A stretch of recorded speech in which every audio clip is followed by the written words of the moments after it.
First, you have some time to look at questions 1 to 7.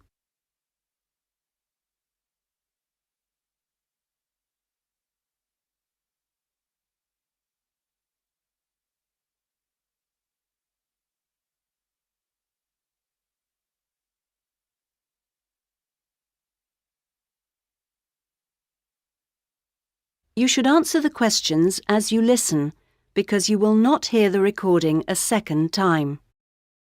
Listen carefully to the first part of the conversation and answer questions 1 to 7. Hello? Hello, this is Hilary. I'm calling about the house. I'm moving in next week. Oh yes, Hilary. This is Judith. I met you when you came to look at the house. Yes, I just had a few more questions I wanted to ask. Of course. Well, first, about the rent. I realise I didn't check what it included. Yes, that's important. It includes most things. We don't have to pay extra for heating, for example, just for the telephone, which is fair enough, I suppose. Local taxes are part of the rent, so that's not a worry. That's fine. Then I remember I should have sent my letter of reference to the landlord by now, but I haven't got his address. Yes, you should get that off right away. Address it to Mr. Crawley. He's at 14 King Street. Is that in Exford? Yes. And then you'll need to put the postcode, of course. It's AP12 7QT. Got that, thanks. I also realise I don't know exactly what the house has in the way of equipment. Is there a microwave, for example? There isn't. None of us feels the need. Oh, fine. I'm sure I can do without one too. What about a hairdryer? Maybe you should bring one, if you need one. I'll buy one, yes. And TV? Oh, yes. We've got 2, in fact. Was there anything else? I just wondered if there were any rules. Not really. We share the cleaning, things like that. We do have to be careful about loud music. Yes. So we've agreed that there shouldn't be any loud music after 9, and that we don't play music at all in the living room after 10. Up to 11 in your own room's okay, as long as it's not too noisy. That sounds good. And is there somewhere safe I can keep my bike? That's difficult. To be honest, lots do get stolen round here. We haven't got a garage, so we tend to park ours in the garden so that they're hidden from the street. OK. Now, I hope you like cooking. Yes, I do. Do you all have shared meals? Not very often, actually. But when the weather's good in the summer, we like to have a barbecue together, which we do each Wednesday.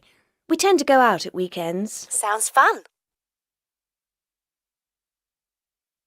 Before you hear the rest of the conversation, you have some time to look at questions 8 to 10.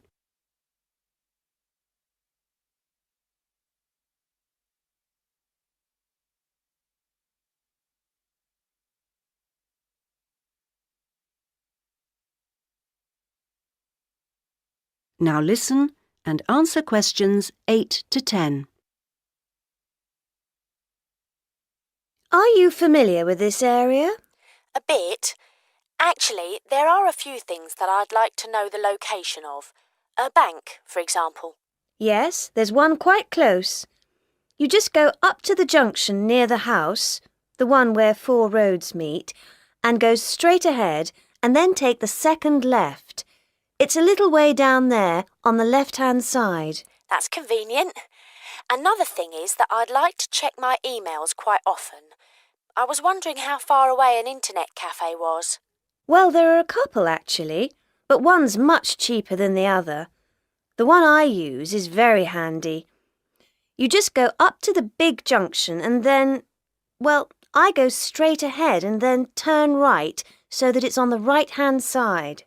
Fine. And one last thing. Uh-huh. I need to go to the post office quite often.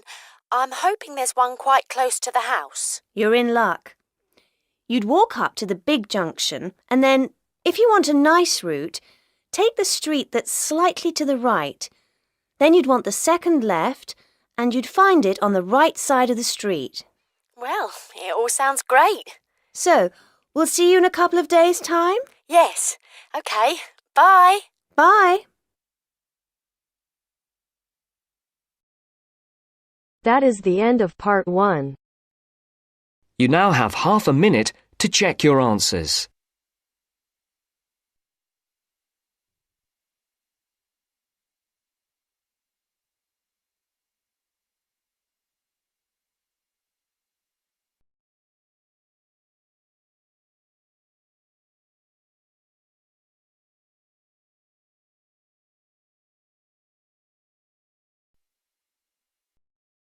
Now turns to part 2. Part 2. You'll hear a lecturer talking to students about a printing process. First, you have some time to look at questions 11 to 15.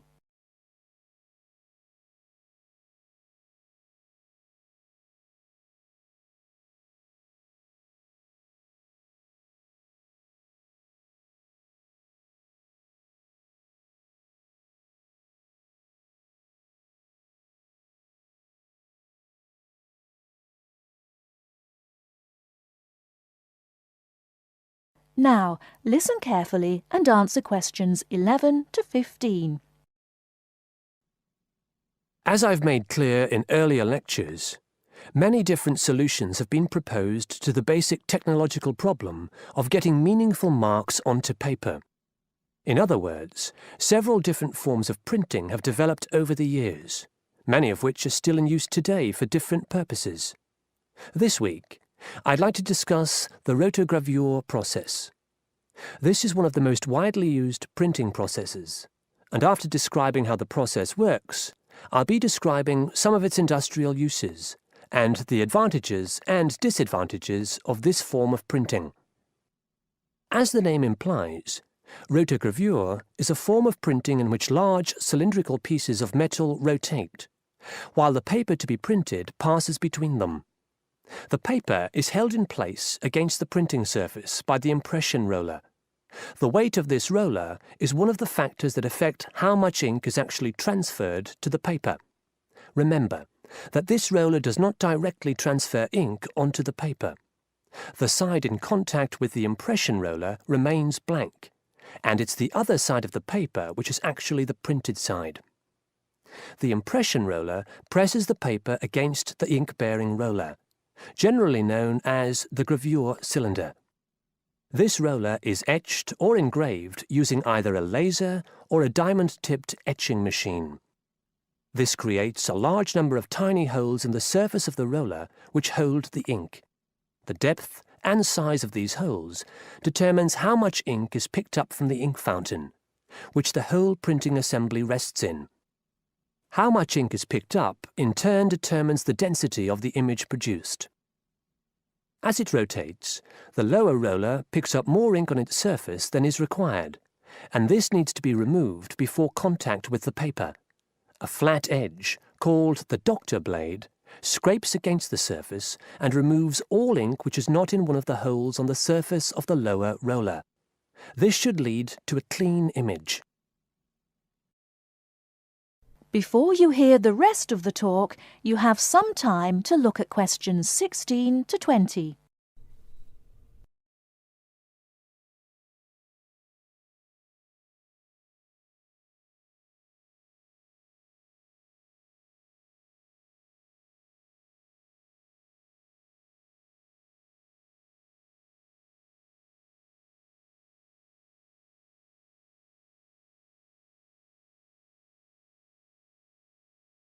Now listen and answer questions 16 to 20.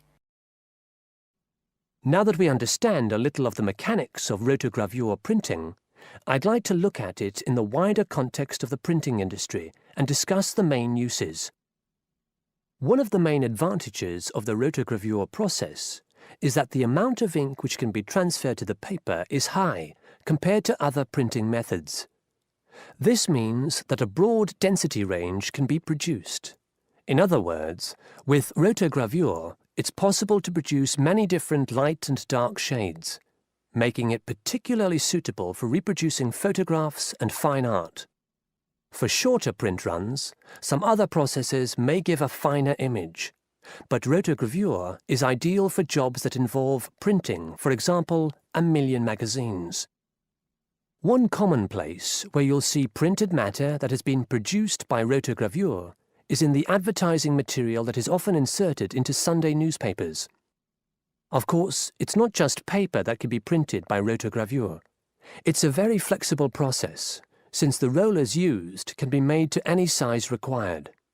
Whether it's consumer packaging or large rolls of floor covering that need to be printed, rotogravure is a relatively cheap, quick method that is used in a variety of industries. This isn't to say that rotogravure is without its disadvantages. Probably the main drawback is the fact that, with large areas of colour, the dots are visible, even without using any kind of magnifying aid. Now, does anyone have any questions about the rotogravure process? That is the end of part 2. You now have half a minute to check your answers.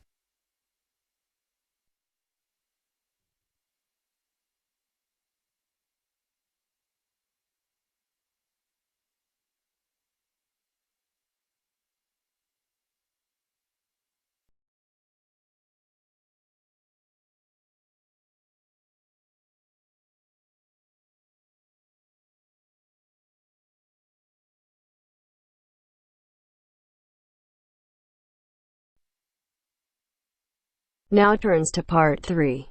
Part 3. You will now listen to a talk on bicycles. First, you have some time to look at questions 21 to 25.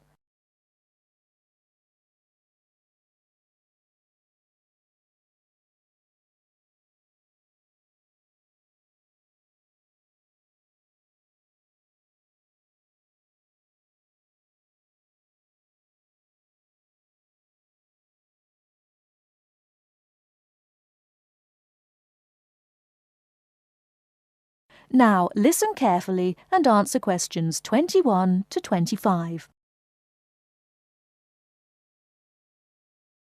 Today, we're going to talk about the latest bikes for professionals and novices.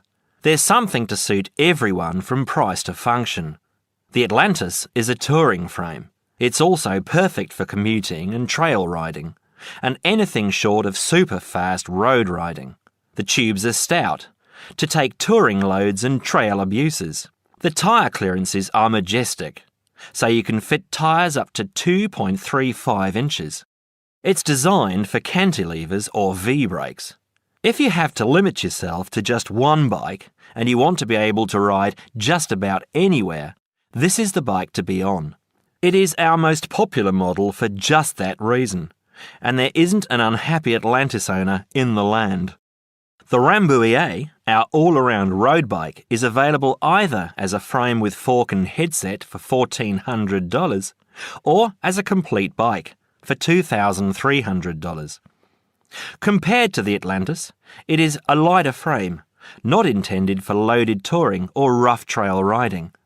As a road bike, it has side-pull brakes. The Quick Beam is our version of the single-speed bike. We've done it a little better though. The crankset has a 42-34 combination, running an 18-toothed freewheel cog in the rear. And the rear hub is threaded opposite the drive side, so you can install a fixed cog of your own choice. In essence, you can have 4 speeds on the Quick Beam if you choose.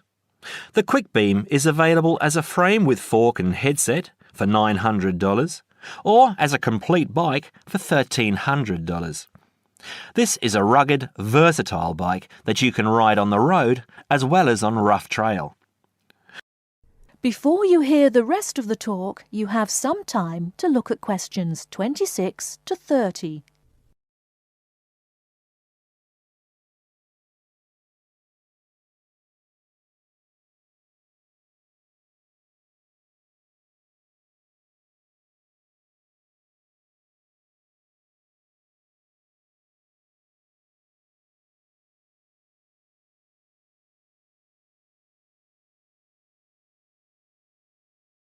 Now listen and answer questions 26 to 30. The Saluki is our roadish, light-touring, randonneuring frame. It's designed for 650B wheels. If 650B means anything to you, you'll either love it or think it's marketing suicide. If you're new to 650B and a follower, you won't want it. If you're new and a rebel, you will. Now, I'll just talk a little about saddle comfort.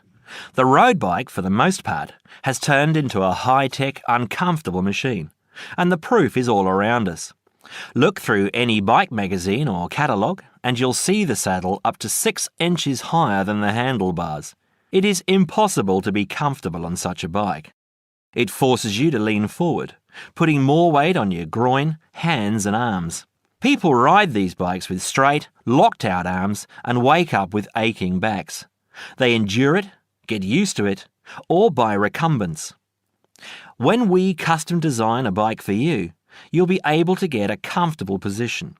Your back will be between 45 and 50 degrees, and there will be a noticeable bend in the arms. And most importantly, your arms won't be supporting your body weight. You won't have to look up to look ahead, because you won't be hunched over and low. That means our bikes are more accessible for riding on the flats, or even for short climbs. We consider this when we design and build your custom frame. That is the end of part 3. You now have half a minute to check your answers.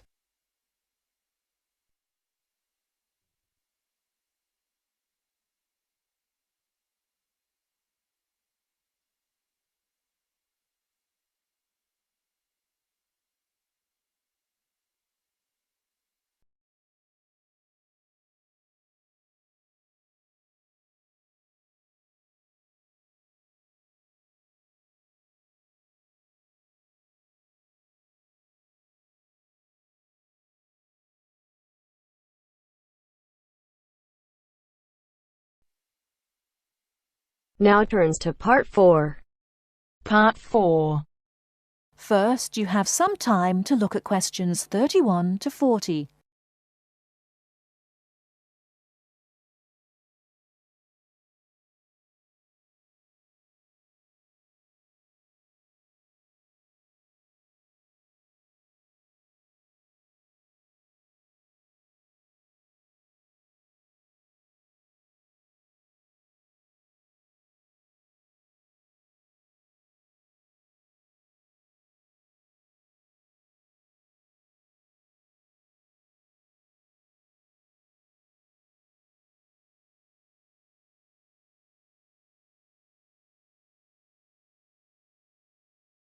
Now listen carefully and answer questions 31 to 40. The word thesaurus comes from Greek and means treasure house. So, to tell us more about Roget's thesaurus is linguist Dr. Cindy Channer. Now then, Cindy, we know Roget classified the English language. Well, the 150th edition has just come out. It sold 32 million copies. Yes, that's right, 32 million. What is it?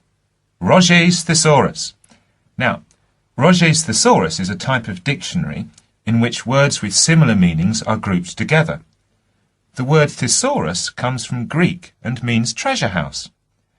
So, to tell us more about Roget's thesaurus is linguist Dr. Cindy Channer. Now then, Cindy, we know Roget classified the English language, but what do we know about the man himself? Well, Mr. Roget, or to give him his full name, Peter Mark Roget, was a very interesting man indeed. He grew up in London, he was French, and he spent his early life in a French community there. He later travelled all the way from London to Edinburgh to study medicine at the university there, and graduated when he was 19 years old, and he later went on to become a founder of Manchester Medical School. So his life focused around his career as a doctor? Well, actually, no. Roget had a very wide range of interests indeed. In fact, he was a writer and wrote about many topics such as bees, the kaleidoscope, and even perception and feeling in animals. And he was an inventor too. In fact, in 1814, he invented an early version of the slide rule. The slide rule? Yes, the device that can calculate numbers. Then 10 years later, he developed a prototype for the cine camera, and he also got involved in a range of different projects. For example, he became head of a commission investigating London's water supply, and he developed a method of water filtration through sand. And he was involved in the area of education. He was one of the founders of London University. And do you play chess by any chance, Mark? Yes, I do. Well, Roger invented the travelling chess set. So next time you're playing a game of chess on a train, you have Mr. Roger to thank. So, how did he actually find the time to classify the English language? Well, he only turned his full attention to the thesaurus when he retired, and that was when he was in his 70s. So what inspired him to write the thesaurus? Well, Roger believed that he should bring as much happiness and knowledge to the greatest number of people. So, during his career as a doctor, he gave free treatment to patients who couldn't afford to pay.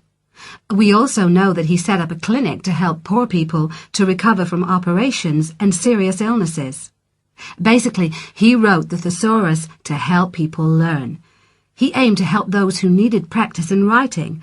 He believed that writing skills would help people become more independent and lead happier lives. How popular is the thesaurus today? Well, it was first published in 1852 and it has never been out of print since. In fact, the book has become more popular with each edition that comes out. The invention of the crossword puzzle in 1913 certainly helped to increase the sales figures, though. I think the main reason why it is so popular is that it's thematic. So you can come across words that you've never even thought of when you began looking for the word in the first place. Thanks, Cindy. Now join us again after this short break, when I'll be talking to Derek Spode, chairperson of East Anglian News. That is the end of part 4. You now have half a minute to check your answers.